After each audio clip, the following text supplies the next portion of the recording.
Shalom, shalom, frères et sœurs en Christ, et bienvenue à la Rhapsodie du mardi 17 mai 2022. Rhapsodie écrite par le pasteur Christoya Kilomé. Et la lecture vous est offerte par les vérités de l'Évangile. Le thème d'aujourd'hui est la transformation par la parole. Et le verset de 2 Corinthiens 3, verset 18 qui nous dit: nous tous qui, le visage découvert, contemplons comme dans un miroir la gloire du Seigneur, nous sommes transformés en la même image, de gloire en gloire, comme par le Seigneur, l'Esprit. Fin du verset. Alléluia. Le pasteur Christ dit: alors que vous étudiez la parole de Dieu, vous vous voyez glorieux, parce que la parole vous reflète. Et l'image que vous voyez de vous dans la parole est toujours une image de gloire. Vous verrez que la divinité est à l'œuvre en vous. Vous constaterez la puissance d'une vie sans fin. Plus vous la voyez, plus vous serez transformé en l'image que vous voyez dans la parole. C'est un merveilleux principe spirituel et c'est la réalité. Voici comment la parole de Dieu marche. C'est pourquoi Jacques nous recommande de toujours plonger les regards dans la parole de Dieu. Et c'est ce qu'il appelle la loi parfaite de la liberté. Et cela est de Jacques 1, verset 25. Continuez de plonger les regards dans les Écritures qui parlent de votre justice, de votre union avec le Seigneur, de votre vie triomphante en Jésus-Christ. Jésus disait dans Jean 15, verset 16, « Je vous ai choisi, je vous ai établi, afin que vous alliez et que vous portiez du fruit, et que votre fruit demeure. » Cela veut dire qu'il vous a donné une vie de prospérité sans fin. Votre succès ne devrait pas être de courte durée. Pensez-y chaque jour. Alors que vous observez de telles paroles, la réalité de ce qu'il affirme devient votre expérience vitale. À travers la parole, vous êtes établi dans la justice et fleurissez comme un palmier avec une grâce et une gloire extraordinaires. Peut-être c'est votre santé. Ésaïe 33, verset 24 nous dit: aucun habitant de Sion ne dit je suis malade. Méditez-y consciemment. Alors que vous le faites, vous réaliserez que la raison pour laquelle vous ne devez pas dire je suis malade est que vous ne tombez pas malade. Vous êtes un associé du genre divin. Vous avez la vie indestructible de Dieu en vous. C'est pareil pour votre sécurité et votre protection.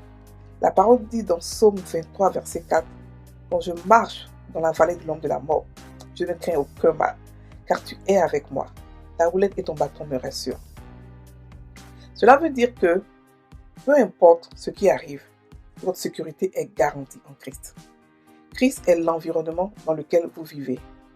C'est pourquoi vous êtes toujours en sécurité. Prenez cela au sérieux. Notez les domaines dans lesquels vous voulez des changements. Recherchez les Écritures nécessaires et méditez-y consciemment. Dieu soit loué. Alléluia. Fin de la Rhapsodie. Aujourd'hui, le pasteur nous parle de la transformation due à la parole de Dieu. Et le verset d'ouverture nous dit encore que nous tous qui, à visage découvert, contemplons dans un miroir. C'est-à-dire que nous regardons la parole de Dieu et nous nous voyons à l'intérieur. La gloire du Seigneur, nous sommes transformés en la même image, de gloire en gloire, comme par le Seigneur l'Esprit. La parole que nous avons aujourd'hui à notre disposition. Les hommes se sont battus, ils sont morts pour que nous puissions avoir ça à notre disposition. Le temps dans lequel nous sommes est un temps de grâce, mais de grâce dessus grâce. C'est pour ça que le Seigneur dit les derniers seront les premiers. Parce que ce que nous on a comme privilège d'avoir la parole de Dieu tout le temps dans notre portable, dans notre ordinateur, partout à portée de main, c'est une grâce. Et nous devons profiter de la grâce. Paul a dit à Timothée, profite de la grâce. Ça veut dire que ce qui est disponible pour toi aujourd'hui, ce qui n'était pas disponible hier et qui est disponible aujourd'hui, profite-en. Ce que tu n'as pas prié pour avoir, ce qui t'a été donné gratuitement, profite-en. Et la parole de Dieu est l'une des choses qui nous a été donnée gratuitement et nous devons en profiter. Pourquoi? La parole de Dieu est la seule chose, la seule écriture dans ce monde qui est puissant assez pour nous faire changer et de mentalité, et de statut, et de conscience de qui nous sommes. Plus nous plongeons nos regards dans la parole de Dieu, plus nous sommes glorifiés. Nous sortons glorifiés. Nous commençons à penser, à marcher, à parler comme Christ, à être conscients de notre divinité. Alléluia. Si vous vous rappelez, lorsque Moïse est allé sur la montagne, il est revenu, les Israéliens ne pouvaient pas regarder son visage. La gloire était tellement grande qu'il a dû mettre un voile pour ne pas qu'on voie. Mais la gloire que Moïse avait, nous, on a cette gloire-là encore plus grande parce qu'on est dans la grâce. Et la grâce, c'est la gloire de Dieu. Lorsque nous regardons les Écritures, lorsque nous prions, lorsque nous faisons des exercices spirituels du genre évangéliser, tout ça, nous sommes dans la gloire de Dieu. Notre gloire grandit. Et nous sommes conscients de qui nous sommes. Et nous devenons conscients de la vie triomphante que nous avons. Nous devenons conscients de notre succès, de ce que nous sommes. Frères et sœurs en Christ, la grâce que nous avons, elle n'a jamais été donnée auparavant. Et la grâce ne fait qu'augmenter d'année en année. Parce que la Bible dit que les derniers seront les premiers. La grâce ne fait qu'augmenter. Nous baignons dans une grâce aujourd'hui qui est encore plus grande que celle d'hier, celle d'avant-hier, celle des chrétiens de 1800 et tout et tout. La grâce que nous avons en tant que chrétiens est encore plus grande que la grâce des Juifs qu'ils avaient avant.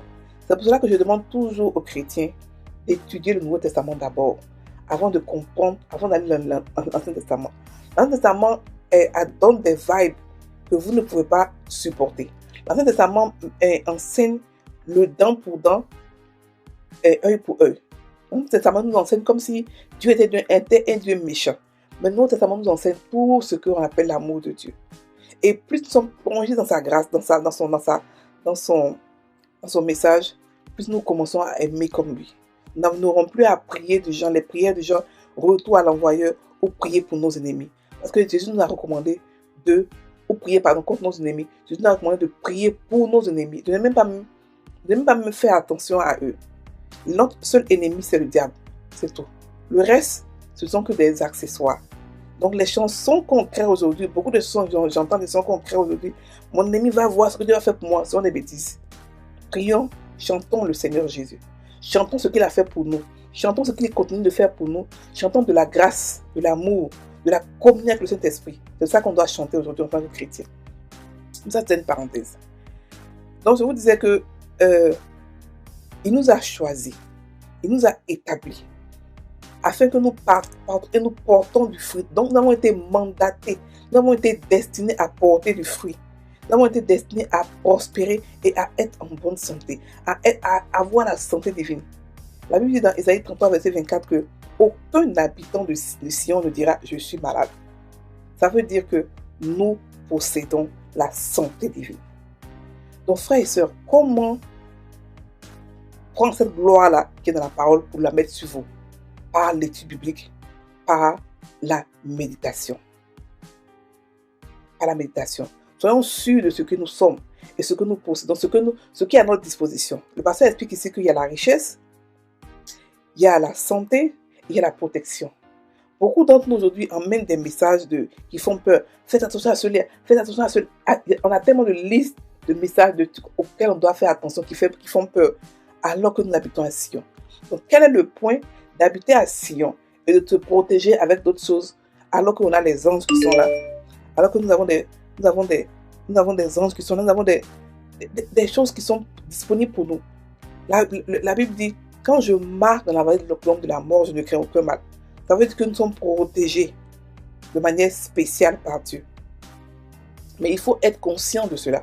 Si vous n'êtes pas conscient de cela, ça ne va jamais marcher. Vous allez mourir comme des chrétiens, comme des hommes naturels.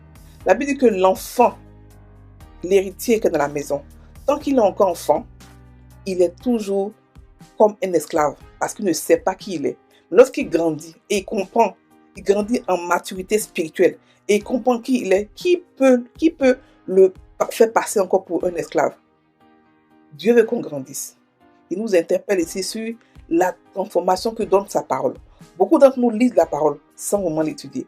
La lecture est différente de l'étude et de la méditation. La lecture, c'est juste comme ça, lire en passant. L'étude, c'est l'étudier plusieurs fois, la relire plusieurs fois, l'écouter, la comparer à d'autres versions, à essayer de comprendre le contexte, à essayer de comprendre le pourquoi. C'est ça l'étude biblique. La méditation, c'est l'apprendre, la rugir, l'imaginer, la prier et la parler. Ça, c'est la méditation de la parole de Dieu. Donc, frère, je vous exhorte à pouvoir écrire la parole de Dieu dans votre cœur par la méditation. Je vous exhorte à pouvoir changer, à pouvoir vous changer par le miroir qui est la parole de Dieu, par l'étude biblique. Journalièrement, les deux doivent se faire. Alléluia. On va maintenant prendre la prière. Cher Père, merci pour ta gloire dans ma vie. Alors que je contemple sans cesse la gloire de ta parole. Pour ma santé, mes finances, ma famille,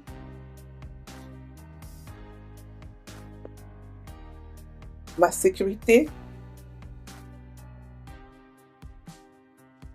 et je suis transformée en la même image que je vois.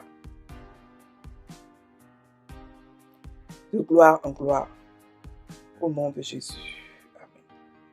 Nous chantons tous les jours de gloire en gloire, de gloire en gloire. Mais ici, le pasteur nous donne le secret pour aller de gloire en gloire. C'est dans la parole de Dieu. Donc soyez bénis, passez une très bonne journée. Et puis on se retrouve demain.